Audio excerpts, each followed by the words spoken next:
आज के अखबार।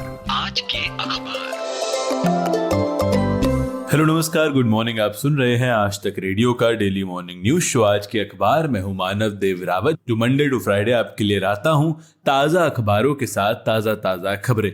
तो जी देखिए, 28 अक्टूबर 2024 का दिन है। मेरे सामने कई सारे अखबार हैं। सबसे पहले मेरे सामने जो अखबार है वो है the Times of India. Times of India अखबार में हेडलाइन मुझे नजर आती है, पीएम फ्लैग्स डिजिटल अरेस्ट से no government body issues phone threats. देश में लगातार डिजिटल अरेस्ट के मामले बढ़ रहे हैं, जिसमें साइबर अपराधी लोगों को डिजिटली अरेस्ट करके लाखों रुपए ऐंठ रहे हैं। कल पीएम मोदी ने मन की बात के 115वें एपिसोड में इस पर चिंता जताई है। उन्होंने कहा कि कोई भी सरकारी एजेंसी फोन पर लोगों को धमकाकर पैसे नहीं मांगती। डिजिटल गिरफ्तारी के लिए कॉल करके खुद को पुलिस, सीबीआई, आरबीआई या नारकोटिक्स का अधिकारी बताने वाले ये जो लोग हैं, ये आत्मविश्वास के साथ बात करते हैं और लोगों को ठगते हैं। तो देखिए, अगर डिजिटल अरेस्ट क्या है ये मैं आपको समझाऊं तो ये एक नए तरह का साइबर अपराध है।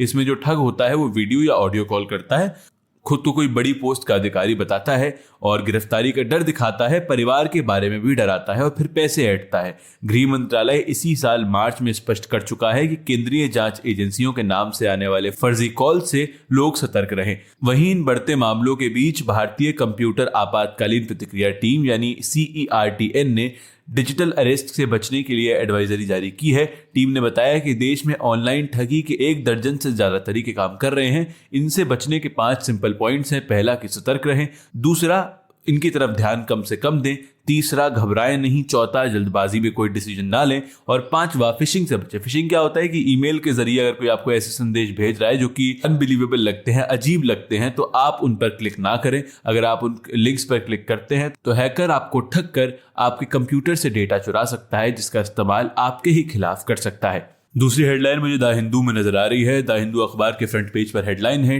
10 injured in stampede at overcrowded platform in Mumbai's Bandra station. Mumbai के बांद्रा रेलवे स्टेशन पर रविवार तड़के करीब 2:45 बजे करीब भगदड़ मचने से 10 यात्री घायल हो गए हैं। घटना के वक्त प्लेटफॉर्म नंबर 1 पर बांद्रा गोरखपुर अंत्योदय एक्सप्रेस आई थी। तभी यात्री जनरल डिब्बे में सीट हासिल करने की कोशिश करने लगे। इसी दौरान भगदड़ मच गई।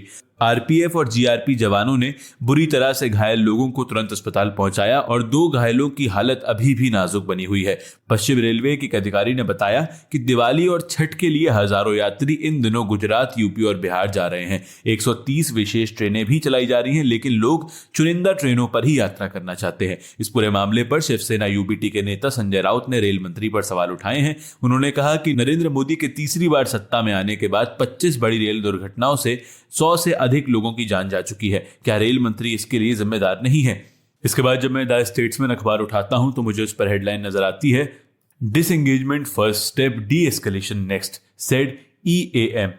तो भारत चीन के बीच LAC पर पेट्रोलिंग को लेकर हुए समझौते पर विदेश मंत्री यानी EAM एक्सटर्नल अफेयर्स मिनिस्टर ने कहा कि सैनिकों की वापसी पहला कदम है, अगला कदम तनाव कम करना होगा। मुंबई में कल प्रेस कॉन्फ्रेंस में विदेश मंत्री ने कहा कि दोनों देशों के बीच तनाव तभी कम होगा जब तक भारत को यकीन ना हो जाए कि चीन भी ऐसा ही चाहता है। तनाव कम करने के बाद बॉर्डर्स को कैसे मैनेज किया जाएगा, इस पर चर्चा की जाएगी। इस कॉन्फ्रेंस में जयशंकर ने भारत चीन विवाद के अलावा 26/11 मुंबई अटैक पर भी बात की। जयशंकर ने कहा कि उस वक्त भारत ने कोई जवाब नहीं दिया था, लेकिन जब हम आतंक के खिलाफ जीरो टॉलरेंस की आज बात करते हैं तो ये स्पष्ट है, हम ये बिल्कुल भी बर्दाश्त नहीं करेंगे कि आप दिन में व्यापार कर रहे हो और रात में आतंकवाद। इससे एक दिन पहले पुणे के कार्यक्रम में जयशंकर ने यह भी कहा था कि भारत चीन विवाद को सुलझाने के लिए भारत सरकार का अपनी बात पर अड़े रहना काम कर गया। आज हम जिस मुकाम पर पहुंचे हैं उसके 2 कारण हैं। पहला, हम अपनी बात से पीछे नहीं हटे और दूसरा, पिछले 1 दशक में हमने अपने बुनियादी ढांचे में भी सुधार किया है। वही स्टेट्समैन अखबार में ही इसी खबर के बराबर में जो एक खबर है उसकी हेडलाइन भी आपको पढ़ के सुना देता हूं।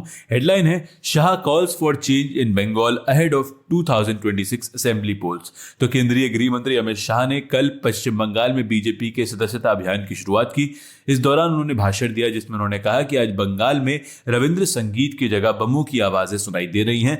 बंगाल में राज्य सरकार घुसपैठ करा रही है और गाय और कोयले की तस्करी रोकने के लिए पश्चिम बंगाल में 1 करोड़ बीजेपी सदस्य बनाने होंगे। 2026 में बीजेपी 2/3 बहुमत से पश्चिम बंगाल में सरकार बनाएगी। शाह ने साथ में यह भी कहा कि बंगाल में माताओं बहनों की गरिमा का हनन हो रहा है। संदेश खाली में महिलाओं पर हमले और आरजी कर अस्पताल में एक डॉक्टर के साथ बलात्कार और हत्या की घटनाएं इस बात का सबूत हैं। उन्होंने कहा कि मिथुन चक्रवर्ती ने मुझे बताया था कि टीएमसी के कार्यकर्ता बीजेपी समर्थकों को वोट नहीं करने देते हैं। इस पूरे कार्यक्रम में शुभेंदु अधिकारी और मिथुन चक्रवर्ती भी मौजूद रहे। और साल 2021 में जब चुनाव हुआ तो टीएमसी ने जीत की हैट्रिक लगाई थी। ममता की पार्टी को 294 में से 213 सीटें मिली थी और भाजपा को 77 सीटें हासिल हुई थी। पायनियर अखबार लिखता है, over 350 hoax bomb threats calls, only 2 arrest. तो 3 इंडियन एयरलाइंस की 50 फ्लाइट्स को कल भी बम से उड़ाने की धमकी मिली है। इसमें इंडिगो की 18, विस्तारा की 17 और अकासा की 15 फ्लाइट शामिल है। इस तरह 14 दिनों में 350 से ज्यादा डोमेस्टिक और इंटरनेशनल फ्लाइट्स में बम होने की धमकी मिल चुकी है। हालांकि जांच में ये सारी की सारी धमकियां झूठी निकली हैं, लेकिन केंद्र सरकार ने इन धमकियों पर सख्त रवैया अपनाया है। आईटी मिनिस्ट्री ने 26 अक्टूबर को एक एडवाइजरी जारी कर सोशल मीडिया प्लेटफॉर्म से कहा है कि अगर वो ऐसी झूठी सूचनाओं को फौरन नहीं हटाते हैं अपने प्लेटफॉर्म से तो उन्हें आईटी एक्ट के तहत मिलने वाली इम्यूनिटी रद्द कर दी जाएगी। मंत्रालय ने कहा कि ऐसी सूचनाओं को तुरंत हटाकर इसकी जानकारी संबंधित अधिकारियों को भी देनी होगी। पिछले दिनों प्लेन को मिली धमकियों की वजह से एयरलाइन सर्विस बुरी तरह प्रभावित हुई है।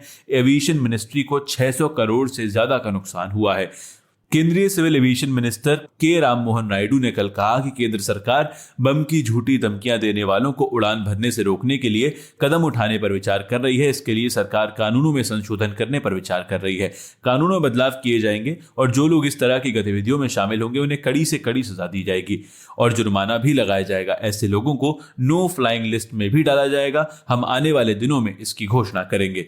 द हिंदू अखबार में मुझे एक और हेडलाइन देखने को मिली है जो कि वर्ल्ड पॉलिटिक्स के लिहाज से इंपॉर्टेंट है। हेडलाइन है, इजरायली स्ट्राइक्स किल 45 इन गजा एज 2 स्टॉक्स रिज्यूम।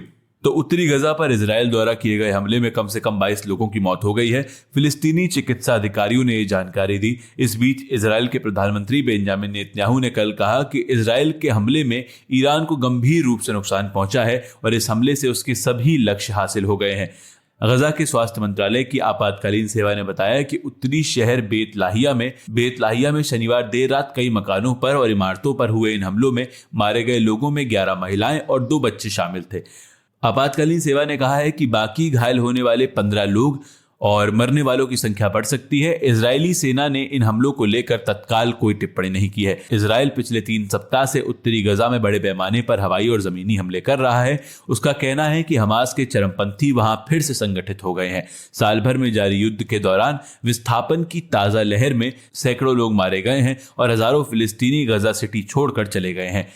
देखिए, ये तो रही देश दुनिया की बड़ी खबरें, मगर खेल पन्ने पर जब मैं दैनिक भास्कर के आता हूं, जो कि 10वां पन्ना है दैनिक भास्कर का, तो मुझे वर्ल्ड टेस्ट चैंपियनशिप से जुड़ा एक बड़ा अच्छा आर्टिकल नजर आता है। अगर आप खेल में रुचि रखते हैं तो इसे जरूर पढ़ें।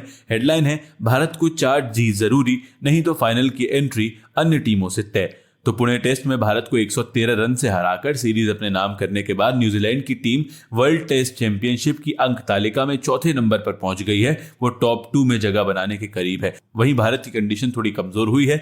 भारत पहले नंबर पर तो बनी हुई है, लेकिन दूसरे नंबर पर मौजूद ऑस्ट्रेलिया से उसका अंतर काफी कम रह गया है। भारत का विनिंग परसेंट 62.82% है, जबकि ऑस्ट्रेलिया का विनिंग परसेंट 62.5% है। हालांकि भारत अब भी अपने बचे हुए 6 में से 4 मैच जीतकर सीधे फाइनल में पहुंच सकता है, लेकिन अगर वो इससे कम जीतता है तो ऐसी कंडीशन में वो बाकी टीमों पर डिपेंड करने लग जाएगा। टीम इंडिया अगर 4 से कम मैच जीतती है तो न्यूजीलैंड, ऑस्ट्रेलिया, साउथ अफ्रीका से पिछड़ सकता है। अगर भारत 4 मैच जीता तो टॉप 2 में फिनिश तय करेगा। अगर अफ्रीका बचे 5 मैच जीता है तो उसका फाइनल पक्का है और ऑस्ट्रेलिया को भारत की हार से राहत मिली है। और अगर श्रीलंका बचे 4 मैच जीत जाता है तो वो सीधे फाइनल में एंट्री ले सकता है।